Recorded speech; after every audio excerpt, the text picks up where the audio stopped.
जो आर्मी की जिनकी भर्ती रद्द कर दी जाती है और वो अपने जायज मांग के लिए प्रोटेस्ट करते हैं, अपने जायज अधिकारों को उठाते हैं और उन अधिकारों को बंद करने का काम भारतीय जनता पार्टी करती है। और भारतीय जनता पार्टी बोलती है कि देश के वो युवा देश के अंदर जो अपना अधिकार उठा रहा है, अधिकार की मांग उठा रहा है, वो देशद्रोही है। बेरोजगारी दर बढ़ती जा रही है, महंगाई इतनी चरम सीमा पे है। आज हमारा किसान जो अन्नदाता है, उसको अपनी बात रखने के लिए दिल्ली में अंदर तक नहीं आने दिया गया। तो ये जो तानाशाही है वो साफ है कि ये ईवीएम के बल पे ही जीत रहे हैं। 5 राज्यों में इनकी जो बीजेपी की सरकार है वो गठबंधन में चल रही है। हरियाणा इसका उदाहरण है, महाराष्ट्र इसका उदाहरण है, जहाँ के गठबंधन में सरकार चला रहे हैं, जहाँ किसी के भरोसे सरकार चला रही है। अगर वो समर्थन बिहार में गठबंधन में सरकार चला रहे हैं, इतने बड़े बड़े स्टेट में गठबंधन में सरकार चला रहे हैं, अगर 140 करोड़ लोग जनता इनको समर्थन कर रही होती तो विपक्ष का तो आज नामो निशान मिट गया। मैं एक बात बता रहा हूँ, जो अच्छे काम करता है उसमें 10 आदमी टांग अड़ाने वाला होता ही है। समझ गए? कौन अड़ा रहा है टांग? विपक्ष अड़ा रहा है और कौन अड़ा रहा है? सब विपक्ष का काम है ये। किसी किसान के पास अपनी जोत बड़ी है और उसकी उपज अच्छी है और उसने BMW खरीद ली, तो भाई साहब इनके पेट में दर्द क्यों हो रहा है? क्या उसने मेहनत करके ही तो कमाया? या इनके दिमाग में किसान की वही एक तस्वीर बसी हुई है कि उसके पैरों में टूटी चप्पल होनी चाहिए, फटी धोती होनी चाहिए, फटा बनिया। ये काम कहना लेना योग्य है? कांग्रेस का होनी चाहिए, कांग्रेस का आ गया। ठीक है, आज अगर जब उनके साथ जनता के साथ अन्याय हो रहा है और अगर विपक्ष उनकी आवाज उठा रहा है तो इसको पॉलिटिकल एजेंडा क्यों दिया जा रहा है? क्यों नहीं विपक्ष उनके साथ आएगा? भाई साहब 70 साल आप ही की सरकार थी, आपने क्यों नहीं किसानों की मांग पूरी की? क्या आप किसी एक युवा को भी आज प्रधानमंत्री पद पे बिठा दोगे, वो भी देश ढंग से चला देगा? कोई कमी नहीं है देश में प्रतिभाओं की। अगर इतना ही है, ये सब युवा हैं, हम भी हैं, तो फिर क्यों नहीं आपके राहुल गांधी आगे आ रहे हैं? भाई साहब क्यों नहीं जीत रहे? क्यों नहीं जीत रहे? आप इसी 5 किलो राशन की भीख पे जियोगे। उन्होंने एक बार भी ये बात बोली कि मैं अब राशन बंद करता हूं, लेकिन मैं तुम्हारे उत्थान के लिए ये काम करूंगा, मैं तुम्हारी एजुकेशन के लिए ये काम करूंगा, मैं तुम्हारे रोजगार के लिए ये नए अवसर प्रदान करूंगा। जिस तरीके से 2024 के चुनाव को लेकर गहमा गहमी हो रही है, पार्टियां लगातार अपनी तैयारियां कर रही है और 2024 का चुनाव कौन जीतेगा, इसी पर चर्चा करने के लिए हम सब मौजूद हैं 2024 के चुनाव को लेकर के पब्लिक के बीच में, और जानते हैं क्या इनकी प्रतिक्रिया, क्या इनकी राय है। सर क्या कहेंगे, जिस तरीके से लगातार ये दावा दिया जा रहा है सत्ता पक्ष की ओर से, अब की बार 400 पार? जी, मैं फिर वही 3 महीने बुलाने वाली बात अपनी रिपीट करूंगा। ईवीएम बैन कर दो, हो जाओ आप 400 पार, हमें कोई आपत्ति नहीं है, कोई आपत्ति नहीं है सर। आप कह रहे हैं ईवीएम बैन कर दें तो 400 पार हो जाए, इस बात की क्या गारंटी है कि बैलेट पेपर से चुनाव होगा तो घोटाले नहीं होंगे? बैलेट पेपर से चुनाव होना चाहिए, एक ही दिन में चुनाव होना चाहिए, एक चरण में चुनाव हो जाए। जब वो आपके बैलेट बॉक्स सारे सबमिट हो जाए उसके बाद उसकी इमीडिएट काउंटिंग शुरू करा दो, बस आप 400 पार हो जाओ, कोई बात नहीं, हमें कोई शिकायत। पॉसिबल है क्या 2024 का चुनाव जो है बैलेट पेपर से हो सके? पॉसिबल तो नहीं है सर, सरकार मानेगी नहीं, क्योंकि सरकार की जानते हो समय भी कम रह गया, कह रहे खर्चा भी ज्यादा लगता है, समय भी ज्यादा लगता है। समय किस बात का ज्यादा लगता है? बैलेट पेपर छापने में तो जब कब छपेंगे? जब इलेक्शन डिक्लेयर हो जाते हैं, जब नॉमिनेशन फाइल हो जाते हैं, उसके बाद ही तो कैंडिडेट्स के बैलेट पेपर छपते हैं। पहले भी चुनाव होते आए हैं, उसमें कोई बड़ी बात नहीं है। क्या खर्चा ज्यादा होगा? 2, 4, 10, 20 हज़ार करोड़ और फालतू हो जाएगा, लेकिन उसके अगेंस्ट एक पारदर्शी सरकार मिल जाएगी तो बुराई क्या है? बुराई क्या है? अगर एक पारदर्शी सरकार 2, 4, 5 हज़ार करोड़ में अगर फालतू खर्च होते हैं और मिल जाएगी तो कोई समस्या नहीं है ना, जाहिर बात है। क्या लगता है सर 2024 का चुनाव, सर कह रहे हैं ईवीएम बैन होना चाहिए, बैलेट पेपर से चुनाव होना चाहिए, आपको क्या लगता है? जी बिल्कुल, पूरा देश में आक्रोश है। जिस तरीके से देश में तानाशाह सरकार काम कर रही है, इससे साफ हो गया है कि बिना ईवीएम के ये जीत ही नहीं सकते। ईवीएम में जो डाटा ट्रांसप्लांट किया जाता है, जो जैसे भी हैक की जाती है ईवीएम को, ईवीएम हैक करके ही अपनी सरकार बना रहे हैं। आपने देखा आए दिन किस तरीके से जो हमारे युवा हैं बेरोजगार हो रहे हैं, बेरोजगारी दर बढ़ती जा रही है, महंगाई इतनी चरम सीमा पे है। आज हमारा किसान जो अन्नदाता है, उसको अपनी बात रखने के लिए दिल्ली में अंदर तक नहीं आने दिया गया। तो ये जो तानाशाही है वो साफ है कि ये ईवीएम के बल पे ही जीत रहे हैं। वरना मोदी जी तो लगातार कह रहे हैं कि हम किसानों के हक की बात करते हैं, महिलाओं के हक की बात करते हैं और युवाओं के सम्मान की बात करते हैं। युवाओं को सम्मान अभी दिया है ना, उसमें यूपी में सम्मान दिया युवाओं को, कितना बड़ा सम्मान दिया। 60,000 वैकेंसी निकली थी, 60 लाख लोगों ने अप्लाई करा और उसके बाद वो पेपर कैंसिल कर दिया। और जब वो अपनी री एग्जाम की मांग को लेके केशव प्रसाद मौर्य के घर पे गए थे, उनको लाठियों से मारा गया, उनकी गर्दन पकड़ के घसीटा गया, कितना बड़ा सम्मान दिया। उनको जब पता है कि 60 लाख बच्चे इधर से उधर जाएंगे पूरे प्रदेश में पेपर देने के लिए, अतिरिक्त ट्रेनें नहीं चलाई गई, अतिरिक्त डब्बे नहीं लगाए गए, जाओ जैसे मर्जी लगते फत्ते जाओ, घिसटते पिसटते जाओ, कल को तुम्हारा एक्सीडेंट हो जाए कोई जिम्मेदारी नहीं है सरकार की। क्या सरकार को ये व्यवस्था नहीं करनी चाहिए थी? ये युवाओं का सम्मान है। और रही बात महिलाओं की, तो महिलाओं ने जो आवाज उठाई थी, आज तक वो ब्रजभूषण शरण सिंह के ऊपर कोई कार्रवाई क्यों नहीं करी गई, जो कि यौन शोषण का आरोपी है, पहलवान बहन बेटियों का, जो मेडलिस्ट थी। विपक्ष जो है लगातार हमलावर है मोदी जी के परिवारवाद को लेकर के। जिस तरीके से कहा जा रहा है, ट्विटर पे लगातार वायरल हो रहा है, हर कोई लिख रहा है कि मैं मोदी जी का परिवार। 140 करोड़ जनता के लगातार दिल में बस रहे हैं मोदी जी, और 2024 का नारा दे रहे हैं 400 पार आने का। तो क्या लगता है कि ये दावा जो है मोदी जी का सही होता दिखाई दे रहा है या झूठा दिखाई दे रहा है? एक तो सबसे पहली चीज जो लोग ये बार बार दावा करते हैं 140 करोड़ 140 करोड़ 140 करोड़, कहाँ से 140 करोड़ लोग उनको सपोर्ट कर रहे हैं? अगर सारे के सारे लोग उन्हें सपोर्ट कर रहे होते तो आज विपक्ष का नामो निशान नहीं होता। 11 राज्यों में गैर विपक्षी बीजेपी सरकार नहीं होती। 5 राज्यों में इनकी जो बीजेपी की सरकार है वो गठबंधन में चल रही है। हरियाणा इसका उदाहरण है, महाराष्ट्र इसका उदाहरण है, जहाँ के गठबंधन में सरकार चला रहे हैं, जहाँ किसी के भरोसे सरकार चला रही है। अगर वो समर्थन बिहार में गठबंधन में सरकार चला रहे हैं, इतने बड़े बड़े स्टेट में गठबंधन में सरकार चला रहे हैं, अगर 140 करोड़ लोग जनता इनको समर्थन कर रही होती तो विपक्ष का तो आज नामो निशान मिट गया। क्या कहेंगे भाई, मोदी जी के समर्थन में नहीं है जनता? जब तक विपक्ष नहीं रहेगा तो नाम किनको मोदी जी का आएगा ना। फिर अपने आप ही वोट मिल जाएंगे मोदी का। विपक्ष का काम है कि विरोध करना। मोदी जी का काम है अच्छे काम करना। मैं तो मोदी जी अच्छे काम कर रहे हैं। बिल्कुल बिल्कुल, ये तो कह रहे हैं मोदी जी अच्छे काम कर रहे हैं, आप कह रहे हैं इनकी नजरों में अच्छे कर रहे होंगे सर। इनके नजर में भी अच्छा है, सबके नजर में मोदी जी अच्छा है। जी हाँ, अच्छा पूछिए शर्मा जी से, इनके नजर में मोदी जी अच्छे हैं? नहीं, बिल्कुल नहीं है। क्यों नहीं है? मोदी जी व्यक्ति के तौर पे अच्छे हो सकते हैं, प्रधानमंत्री मोदी जी व्यक्ति के तौर पे अच्छे हो सकते हैं, लेकिन प्रधानमंत्री के तौर पे तो किसी भी तरह से अच्छे नहीं है वो। अगर वो प्रधानमंत्री के तौर पे अच्छे होते तो क्या वो देश का सम्मान नहीं करते, देश की बहन बेटियों का सम्मान नहीं करते? मणिपुर पे आज तक उन्होंने करीब 9 महीने 10 महीने हो गए। अब लोग कहते हैं कि आप मणिपुर बार बार क्यों उठाते हो, क्यों उठाते हो बार बार? हम क्यों ना उठाए उस मुद्दे को बार बार? जब बहन बेटियों को निर्वस्त्र करके घुमाया गया तो मणिपुर का हल क्यों नहीं निकाला? क्या वो बहन बेटियों के साथ उनको सांत्वना देने गए थे? क्या वहाँ पे आज वो हिंसा थम गई है? हर रोज कम से कम 2 या 3 लोग आज भी मणिपुर में हिंसा में मारे जा रहे हैं, खबरें वहाँ से निकल के नहीं आती। बाकायदा ASP तक का जो है अपहरण कर लिया वहाँ के उग्रवादियों ने, जिनको सरकार का समर्थन हासिल है, जिसके अगेंस्ट उन्होंने कमांडोज ने अपने हथियार डाल दिए। पिछले हफ्ते की खबर है, आप सब लोगों ने देखी होगी। जवाब ले लेते हैं। जहाँ भी हिंसा होती है वहाँ मोदी जी शांत क्यों रहते हैं? भाई बताइए, आगे आइए। देखिए, मैं एक बात बता रहा हूँ, जो अच्छे काम करता हूँ उसमें 10 आदमी टांग अड़ाने वाला होता ही है। समझ गए? कौन अड़ा रहा है टांग? विपक्ष अड़ा रहा है, और कौन अड़ा रहा है? सब विपक्ष का काम है ये। और कौन है? हम अच्छा हाँ बोलो ना। मैं एक ही चीज कहता हूँ कि 2014 से 2024 तक जो अभी हमारे प्रधानमंत्री फिर बनेंगे, जो अभी झंडा लेके आएंगे, अगस्त में आएंगे, 15 अगस्त को, वो कहा था कि 2024 में। इतना विश्वास है कि 2024 में आएंगे? क्यों नहीं आएंगे यार? 100% है, पूछो। भाई भी कह रहे हैं 100%। बिल्कुल आएंगे। लगता है इन्हें ऐसे आने की संभावना लग रही है, आशंका लग रही है इनको कि जैसे चंडीगढ़ के अंदर आए हैं ना, मेयर का चुनाव हुआ, लोकतंत्र की हत्या करा के आए, ऐसे आने की संभावना आशा देख रहे हैं ये। नहीं, मोदी जी तो 140 करोड़ जनता के दिल में बसते हैं ना। देखिए, अगर आप देखिएगा देश के अंदर 140, ये तो मोदी जी का एक डर्टी पॉलिटिक्स, इसको गंदी पॉलिटिक्स कहेंगे।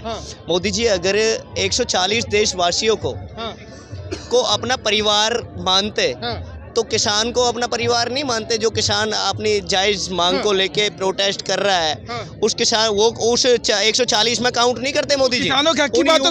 उन युवाओं को काउंट नहीं करते जो आर्मी की, जिनकी भर्ती रद्द कर दी जाती है और वो अपने जायज मांग के लिए प्रोटेस्ट करते हैं, अपने जायज अधिकारों को उठाते हैं, और उन अधिकारों को बंद करने का काम भारतीय जनता पार्टी करती है। और भारतीय जनता पार्टी बोलती है कि देश के वो युवा, देश के अंदर जो अपना अधिकार उठा रहा है, अधिकार की मांग उठा रहा है, वो देशद्रोही है। वो इस अन्नदाता को, क्या उस देश के अंदर क्या चल रहा है? देश के अंदर भारतीय जनता पार्टी देश को बेवकूफ बना रही है। क्या वो नहीं आती? वो महिला बहन बेटी नहीं आती जो बीजेपी के लोगों पर, बीजेपी के पदाधिकारियों पर रेप केस के शोषण के आरोप लगते हैं, और उन लोगों को संरक्षण भारतीय जनता पार्टी प्रोवाइड कराती है। उन महिला बहन बेटियों के साथ जो रेसलर रही, एक्स रेसलर रही, उनके साथ क्या हुआ देश के अंदर? बताइए सर, भारतीय जनता पार्टी बेवकूफ बना रही है, कैसे आएंगे? भाई साहब ये बताओ, किसान आंदोलन पहले भी हुआ, टिकैत साहब ने किसान आंदोलन किया, उनकी सारी शर्तें मानी गई। आप रोज आंदोलन करके बैठोगे, हर मुद्दे के लिए आप आंदोलन करके बैठोगे। मांगे भी तो पूरी नहीं हुई ना भाई साहब, मांगे पूरी हुई ना, क्यों नहीं हुई? आखिर सरकार झुकी ना, पहले तो सरकार झुकी ना। अब आप हर रोज एक नया मुद्दा लेके, अब आप यहाँ बताओ, ठीक है हुआ ना? और ये सुनो, आंदोलन सारे आंदोलन चुनाव के समय ही क्यों होते हैं? इससे पहले क्यों नहीं होते? अच्छा, वहाँ जो किसान हैं किसान अन्नदाता है, वो सबको अन्न देते हैं, लेकिन वहाँ क्या सारे किसान हैं? सारे किसान हैं। अगर सारे किसान हैं, भैया मैं भी किसान का बेटा हूँ, मेरे पास तो कोई BMW मर्सिडीज नहीं है, तो आप उनके साथ क्यों नहीं है?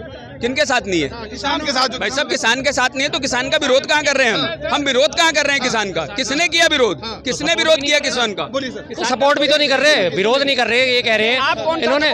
बिल्कुल हम तो करते हैं, हम तो कर रहे हैं, लगातार करते हैं। हमने तो लगातार बात उठाई। और रही बात वहाँ जाने की, हम वहाँ भी होके आए हुए हैं और इन्होंने बात करी कि किसानों के पास BMW और मर्सिडीज की बात करी। अगर किसी के पास पैसा है, किसी किसान के पास अपनी जोत बड़ी है और उसकी उपज अच्छी है और उसने BMW खरीद ली, तो भाई साहब इनके पेट में दर्द क्यों हो रहा है? क्या उसने मेहनत करके तो कमाया? या इनके दिमाग में किसान की वही एक तस्वीर बसी हुई है कि उसके पैरों में टूटी चप्पल होनी चाहिए, फटी धोती होनी चाहिए, फटा बनियान का? ये काम कहना लेना योग्य है? ये काम कांग्रेस का था, होनी चाहिए। कांग्रेस का आ गया, होनी चाहिए। वहाँ आप ये कहो कि सारे किसान हैं तो किसान ही नहीं है, किसान के साथ कुछ राजनीतिक दल है जो अपना रोटियां सेकने का काम कर रहे हैं। भाई साहब क्या बात कर रहे हो आप? किसान के साथ में कुछ राजनीतिक दल है कर रहे हैं।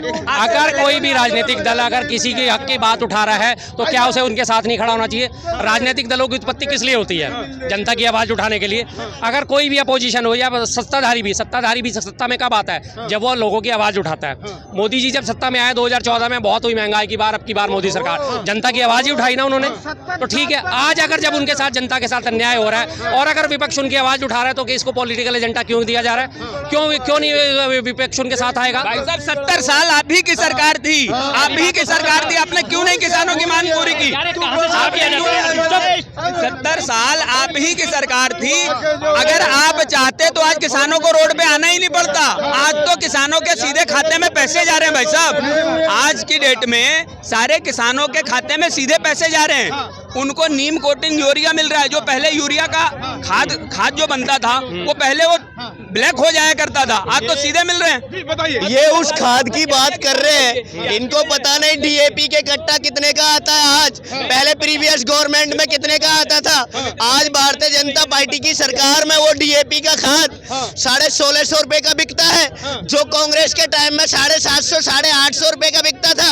आज भारतीय जनता पार्टी कहाँ खो गई? वो स्मृति ईरानी जी, वो हर्षवर्धन जी, वो भारतीय जनता पार्टी की मंत्रिमंडल आज भारत के अंदर एक्स टाइम में प्रोटेस्ट करते थे उस सिलेंडर को लेकर, सिलेंडर लटकाकर प्रोटेस्ट करते थे चांदनी चौक की चांदनी चौक की सीटों पर। देश यही पकड़ी गई। बता दो भाई साहब, 230 रुपए का कट्टा को 750 रुपए बता रहे हैं।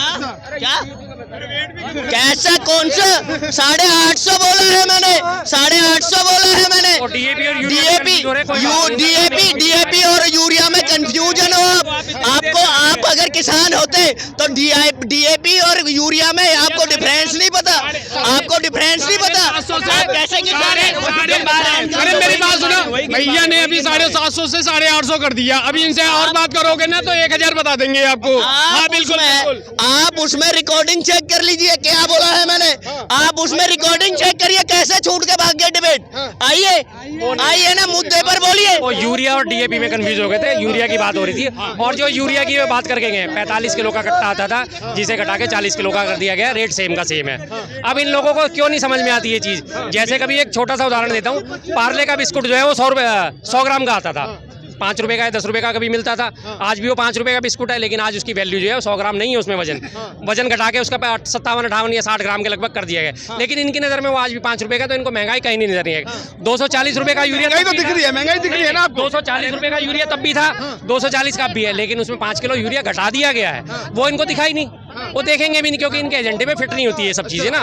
एजेंडे में फिट होंगी तो ये देखेंगे, और देखना चाहते क्यों नहीं? क्योंकि इनकी आंखों में मोदिया बिंद का चश्मा चला रहा हुआ है। इनकी आंखों लोग ये भी कह रहे हैं कि मोदी के अलावा विकल्प क्या है 2024 का? विकल्प भाई साहब, एक बात अगर हम प्राचीन इतिहास की अगर बात करें तो मोदी जी के विकल्प मैं भाई साहब से भी पूछता हूँ। आज भाई साहब खड़े हैं, बुरा मत मानना इस चीज का। देखो थोड़ा सा, आपके पिताजी हैं अभी? आपके दादाजी? दादाजी के बाद किसी ने संभाला ना? पिताजी ने संभाला। मेरे भी पिताजी नहीं है, मेरे दादाजी थे तब उन्होंने संभाला। मेरे पिताजी चले गए, आज मैं संभाल रहा हूँ। मैं चला जाऊंगा, मेरे बच्चे संभाल लेंगे। विकल्प तो हमेशा मौजूद होता है भाई साहब। सत्ताधारी और विपक्ष में कभी कोई ऐसी समस्या ही नहीं है कि विकल्प ना हो। आप ये कैसे कह सकते हो कि यही एक सर्वे सर्वा है? सिकंदर भी अपने आप को बहुत बड़ा सर्वे सर्वा करता था, आधी से ज्यादा दुनिया जीत ली थी। उस वक्त कहा जाता है कि उसका विकल्प कौन है? शत्रुज के बाद से वापस लौट गया ना। फिर विकल्प की क्या बात है? आज आप गद्दी छोड़ो, हजारों तैयार बैठे हैं भाई साहब। आज हमारे देश में युवाओं में इतनी जान है, इतना टैलेंट है कि आप किसी एक युवा को भी आज प्रधानमंत्री पद पे बिठा दोगे, वो भी देश ढंग से चला देगा। कोई कमी नहीं है देश में अगर युवाओं की। अगर इतना ही है, हाँ। ये सब युवा हैं, हम भी हैं, हाँ। तो फिर क्यों नहीं आपके राहुल गांधी आगे आ रहे हैं भाई साहब? क्यों नहीं जीत रहे? क्यों नहीं जीत रहे? अगर वो बनना नहीं चाहते, अगर वो बनना नहीं चाहते तो फिर दौड़ क्यों रहे? उनको चाहिए ना, जनता तो यही है, हम ही आप हैं, खाली यहाँ हमारे 4 आदमी के क्यों नहीं आ पा रहे भाई? अगर उन्होंने उनके अच्छे काम है, चलो मैं आप ही की बात मान लेता हूँ, मोदी सरकार ने कुछ नहीं किया, 60 साल कांग्रेस ने बहुत अच्छे काम किए, तो क्यों वो कांग्रेस आज सत्ता से विमुख है भाई? ठीक है जी, बिल्कुल क्यों है विमुख? सत्ता से विमुख होने की बात है कि परिवर्तन संसार का नियम है।